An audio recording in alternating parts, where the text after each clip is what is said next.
let's not be Listen, That's foolish. hate.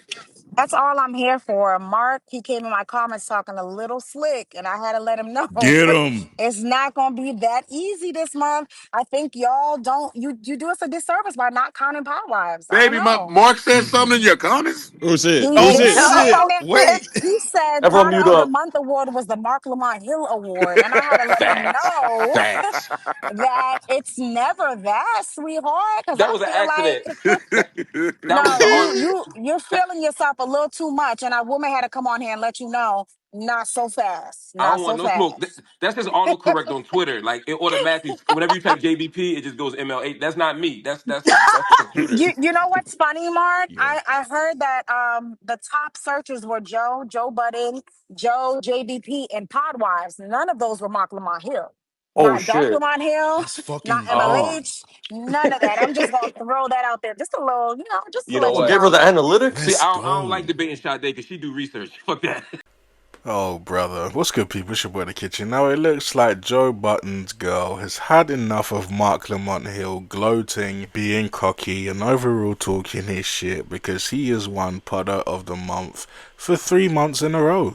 And it's kind of crazy because it seems like ever since Mark Lamont Hill's arrival, the cast have damn near given up. I mean, in the beginning of Mark's arrival, they did at least try and put effort in, but now it just seems like they know in their head that they can't really keep up with Mark, and that every turn that they try and get Mark, he just comes back. It's like he's a step further than everybody else when it comes to being funny, when it comes to bringing up topics, when it comes to sharing personal stories. It seems like Mark has podding down packed, and on top of that, he goes back and he watches the game tapes. He even watches the episodes that he is not on the pod just to sharpen his skills as an overall podder. Now, I can't lie, for the past few months, it seems like Mark has been really showing out, not only performance-wise, but when it comes to shitting on his co-hosts. I mean, he makes it very loud and clear that he's carrying these guys, and these guys don't really seem to care, and I don't know why.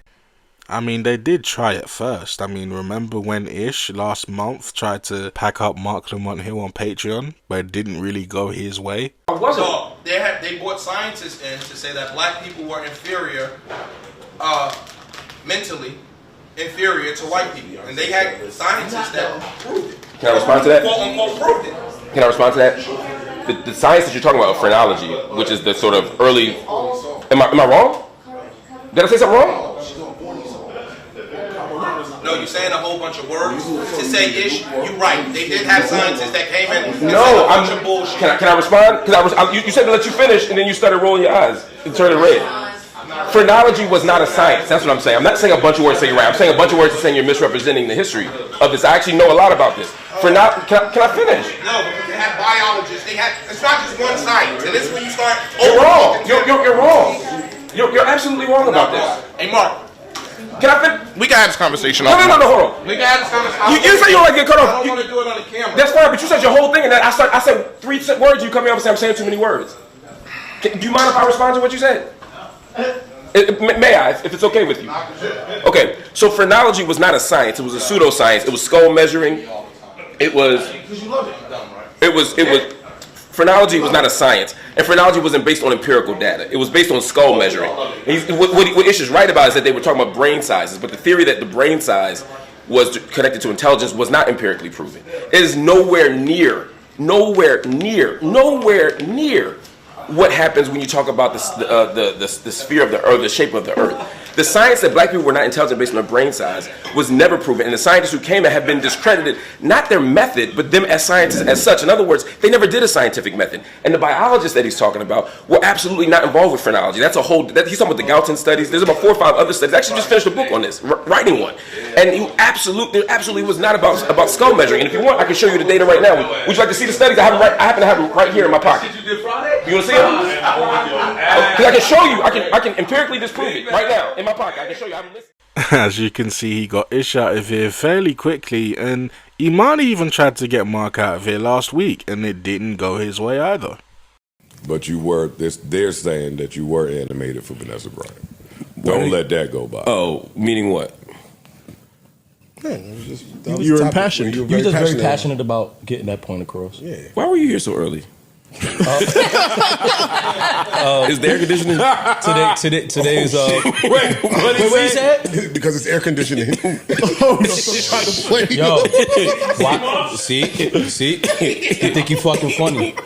You think you fucking funny? That's pretty funny. Right? It is warm outside. It's warm today. The warmer today. Tuesday's my normal probation check-in day. Wait, I feel like the AC line was better. It was way better. Well, probation's pretty funny too. If you want to go there, it's the truth. Yeah, probation is close to the pod, so instead of going all the way back home, I just pull up over here. Now, not only has he shut everybody down with poise and precision, he's also been very open and talked about his personal struggles as of late on the pod. Like, for example, his depression that he's currently going through. On night school, they said you just guzzling the Red Bulls. I do. I'd be so tired. I'd be so tired right before I do night school that I do like a Red Bull, and then I struggle to get to sleep. I've been dealing with depression too, so I've been trying to manage that, and so then I do a lot of over exercise and things like that to calm myself, and then that makes me super tired. Does your wife do Red Bull too? No, she won't touch the stuff. Is she not on top of you about the Red Bull? You seem too wise. Wait, you seem too wise to do Red Bull the way that you just skipped over. You said you deal with depression? Yeah, like we just skipped this Joe Budden podcast. The Red Bull's way more interesting. I didn't hear it say depression. You did. You said I deal with depression. Yeah. So it's just trying to find ways to regulate that, and so it affects my sleep patterns. Red Bull ain't it. No, Red Bull is just to stay awake for the show. Because what happens is I sleep. I'll sleep for 2 hours and then wake up and then be like, it's like 2 a.m. and I'm like, what the fuck, till like 7. Have you considered making it maybe not like an everyday show? I have, but then it's Money like, I hungry. really like paying my bills. Yo, thank you for the donations. You understand this means a lot. You have no idea how much this means to me out there. I'm so gracious. I just, How many levels you do a week? I don't 3 a week. 2 or 3, yeah. I don't do a lot of Red Bull. Okay. I don't do a lot of. I'm not like a. I used to be pop. People assume because they see me drink it on camera that's just my routine. I only do it on camera if I'm dozing. So like, you know what I mean. I got a stupid question for you. Yeah. What the hell are you depressed about, man? Joe, you know it's not mental fair. health doesn't work like that. Well, unless he wants to. That's true. I'm asking. No, I mean, the short answer is that I have to take care of a lot of people. Day in the life of a black man. And that creates. And I'm not gonna hold you. It honestly feels like Marc may win Podder of the Month for the 4th month in a row. So, what can these guys honestly do to keep up with Marc? To be honest, I feel like they should watch the game tapes. They should watch their pods back. They've been very vocal on not watching the pod. They just come in, talk shit, and leave. And in my opinion, that's not podcasting.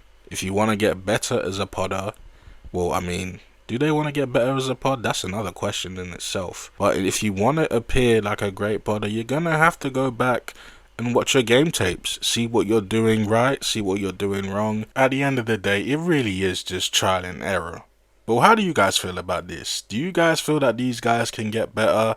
Or is the gap so wide that they should just give up and just coast it? But like I said, let me know how you guys feel in the comments. And until next time, it's your boy The Kitchen. Deuces. It's all good, yo. But I agree. Ish has definitely been killing it, like you said, with the assists off the story that I started, and you know the other guys have definitely done a real good job engaging and really raising the conversation that I started.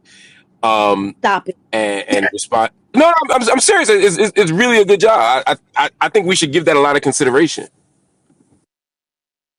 Yeah, I think Marc is so Might be the Marc is next so one. disrespectful. Silence after that.